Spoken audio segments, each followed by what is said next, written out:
বাংলাদেশ থেকে পরিণত করতেছে। আর দ্বিতীয় আর একটা জিনিস হতে পারে যে এটা আমরা অবশ্য কথা বলে দেখব, আমাদের এখান থেকে যে এই টাকাটা ট্রান্সফার, এই বিভিন্ন এতে ডিজিটাল টাকাটা ট্রান্সফার, এটা মনে হয় একটু ইজি হয়ে গেছে।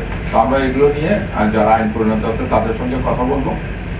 এখন যে হোক তাকে আমরা ছাড় দিই না। আর আপনি যেটা বললেন যে সিম কার্ডগুলো কিভাবে ইস্যু হয়, আপনি তো তখন জেনেছিলেন, তদন্তের পরবর্তীতে বলতে এই সিম কার্ডগুলো যারা সরবরাহ করেছে এরকম এজেন্ট আমরা এগুলো দক্ষিণবঙ্গ থেকে আমরা কয়েকজনকে অ্যারেস্ট করেছি যারা এই অবৈধ সিম ইস্যুর সঙ্গে জড়িত ছিল। এগুলো নিয়ে আমরা প্রোভাইডারদের সঙ্গে কথা বলছি যে সিম ইস্যুর ক্ষেত্রে তারা যেন তাদের সিকিউরিটি ব্যবস্থা আরো উন্নত করে, কেউ যেন ভুয়া বা ফেক আইডি দিয়ে বা ফেকভাবে কোনো সিম ইস্যু করতে না হয়। সেটা সম্ভব, ইজিলি সম্ভব সিম কার্ড?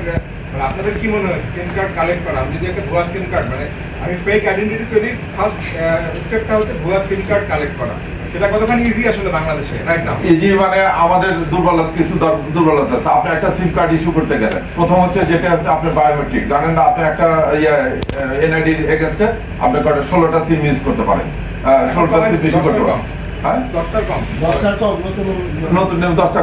এখন যখন আপনি যে বায়োমেট্রিকটা দিচ্ছেন তখন ওই যারা ফ্রড করে তারা বলে একবার দিচ্ছেন হয়তো ওকে হয়ে গেছে, কিন্তু সে বলবে আবার আবার আবার একটু দেন।